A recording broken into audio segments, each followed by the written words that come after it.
Zviri Mudzimba.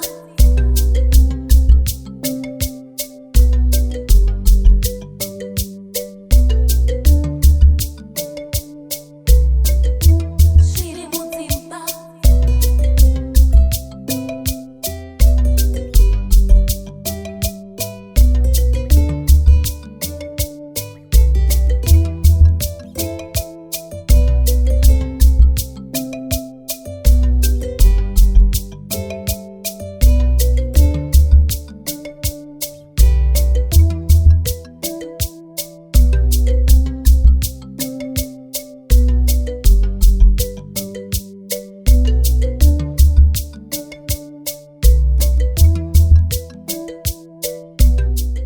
Zviri Mudzimba.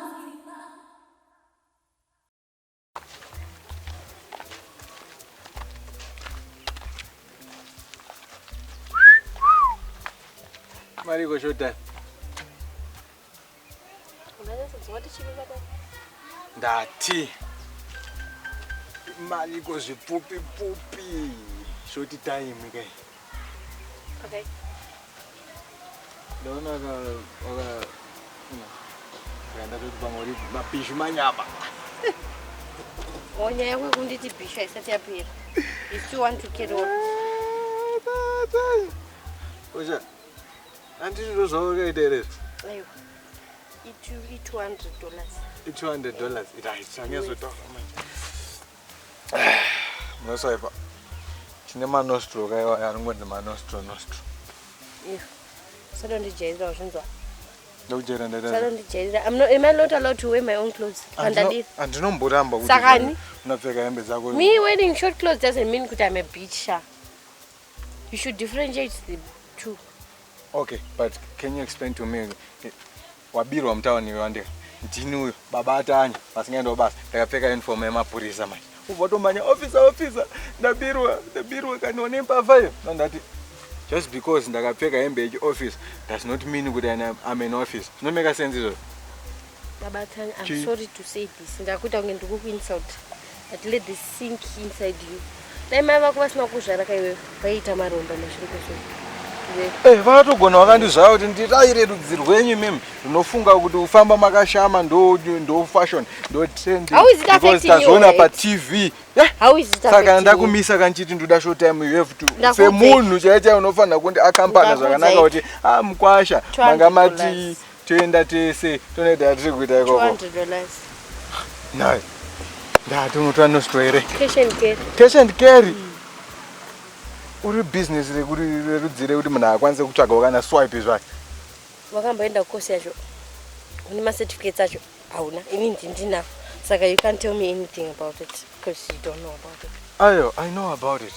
Chandu toda zviri very important. Don't touch me, Baba Tanya. Ndozvanga kuti pachena pana. Uda batwe muroti. Ninge yatoka embadi. Iwo uri pamberi ndiri kumashure. Ndafungoti kuti pabasa. Ndiri pabasa but public affection allow me kubata zvinhu ndingangopinda ndosvika ndongoti kutora chingwa ndiri blind eye. Ndofana ndongoti testa ma. Kutesta chiko? Au. Kutesta chi? Hani matiti besheri. Yes. Hapana romance ba. Anzi mukadzi mpana romance ngorichi. Anzi ngorichi fugunde. Semune mabifu. Short time I never meant. You know what? Alright. Matanya, I feel like I was very offensive. I'm really sorry, okay? I was a bishu. And just because wakapeka yembe zakanaka daso doesn't mean uri bishu. I was a bishu. But you know, this sort of applicant for me, my piece. I don't go with the beach. What did you? Look, I'm scared to know. I'm scared to know. And the corner of the jail. What was one which could have taken from the school in it? Talk about some fun. So I'm going to say, I'm going to say, zero can do this. Oh, I see you going to and do right. We all got to know my house. You can draw. Just got to know my gala. This is a violence. How's the violence? You're the white anger. This is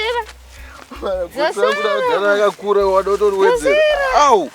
Ona iwe ungati ausimwana kuchikoro wapfeka uniform. Wapfeka uniform yawo. Ndikuta kuchikoro kata zvakama. Sorry. Sorry. Ita maitanya take back my words. Maitanya. Ita Take back my words. I take them back. Ucha taura futhi. Kuti chino wapfeka kana wapfeka uniform. Usibhishi. Bishi ndiani?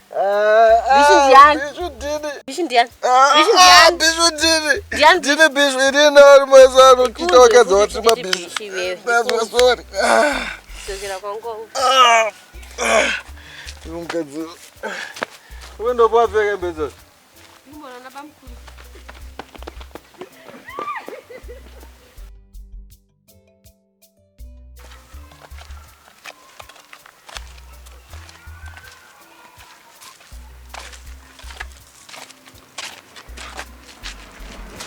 What? Ambolila wangsora bonbona atapfuma tarisa. Andinanya sonzo wathi ukwenda kuphi? Ndati ndikuenda kunoona tapfuma kuti ari sei neupenyu hwake neutano nevakadzi nemba zvese. Kwenda? Ausikurwara zvako. Handisi kurwara nda. Musoro right. Watotanga. Taura nyaya yako. Usaswera kuda kutenderera kudai so. Just ukwenda kunoona tapfuma dressed like this. Uchi. Chishakashata pakupfeka kwangu. Wande unopinda makumbisi. Iwe. Uchi kupa chakashata pakupfeka kwangu. Chakakufanana kuti wakapfeka mapijama akawauda kurara. Wangu. There is no way you are going kwauri kuenda wakapfeka kudai so. Hembe dziriko dzakachena kumba chijuzi, chiheti, chimasoksi. Uri kudzidzira upengere babatanya. Kupenga kuti chikone kuti ndakapfeka. Upengere. Andiwangosipere wacho unondipa hembe dzekupfeka. Inini manje.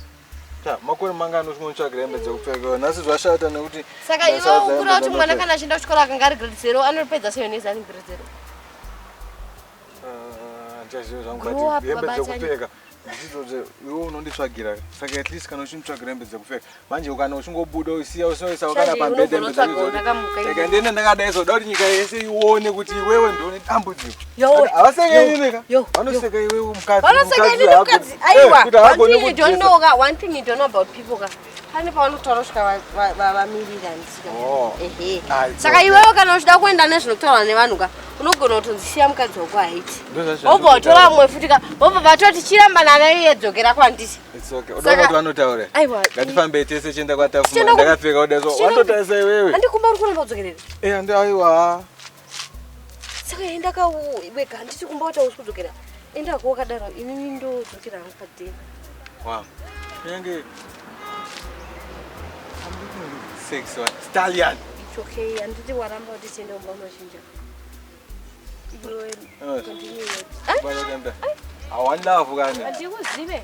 One love kani. Andikuzive kunyangwe kana tikada unzi tifambe tese iwe unenge uri kumachoni ndiri kumberi kana kuti iwe unenge uri mberi ndiri kumashure.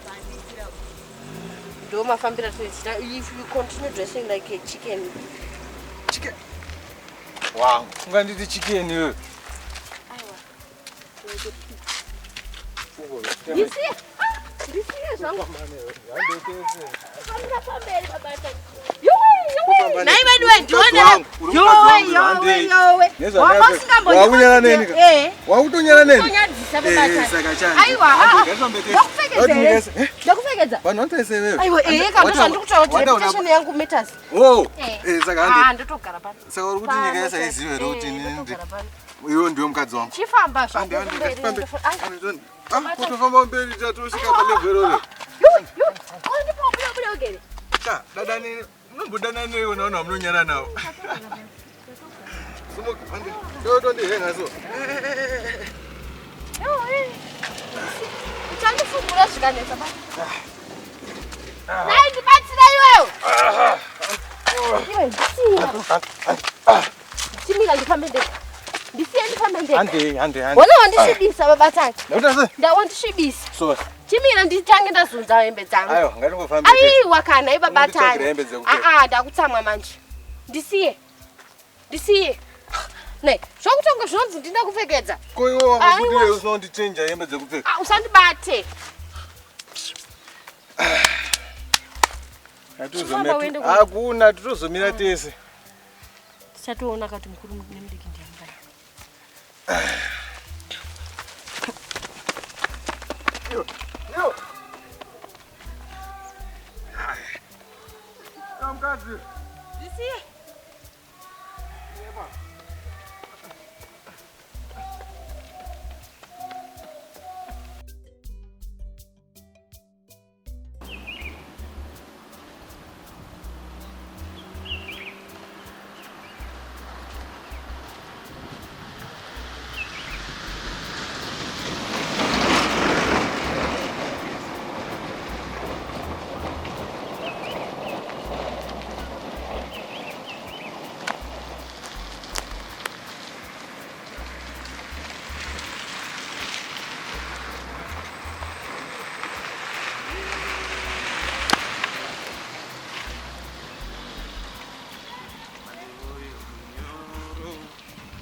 Scan. What's wrong? Makadeni. Tipo. Chikunetsa. Ndaburisirwa nemota apa ndichitsvaga kwamaitanya. Then bandaenda apa. Bandanza basi ripo pamba pamaitanya. Saka ndikutsvaga pamba pamaitanya Vanessa. Maitanya Vanessa. Awusukatsvaga chikwereti. Ndikutsvaga hama dzangu. Hama dzako. Alright, handi tunoona kuti Vanessa wakutaura ndiye. Ndinge ndinopaziva panogara Maitanya Vanessa. So, takutosvika pamba pamaitanya. Asiwo face yako ndikutadza kunyatsoisa paplace yacho. You look very familiar. Maybe pamwe makambondiona hangu mumastreets. Maybe it's a small world. Pamwe takambokwira bus rimwe chete kana takambokwira kombi rimwe chete. Pamwe zvinogona kuti tasekudaro. Wati une makore mangani? Ndine 17. 17.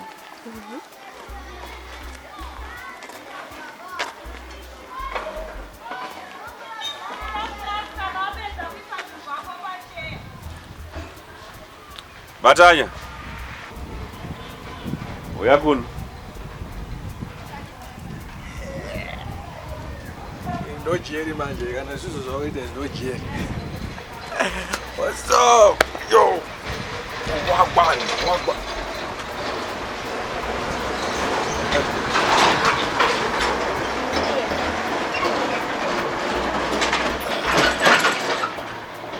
So we are on the Kimberley. Kimberley. Yeah. So and it's adobatsirwa nazvo. Finally actually akachitsvaga Maitanya. Abule. But ndavoti you unomubatsira. So Masaka ndebhulwe Kimberley. Akanaka chaizvo.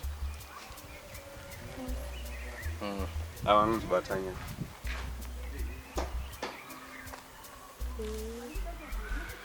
Okay.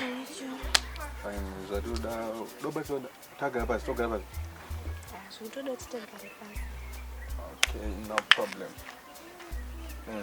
Afunga kuti vazvana vadiki ndikati ndokuingira sadza kuchaogona hapana. Jeri rebhindura vasunga. What? I'm happy. I'm a happy man. But wakadzi waenda kumusha saka I always assume. Ndakasiyana newe again. Pane mwana. Stay na basi. Stay away from kids. Kim. Ndavandrume. Ndakwenda. Alright, but thanks. It's dzidini ni basi. Wow, what did Jesus?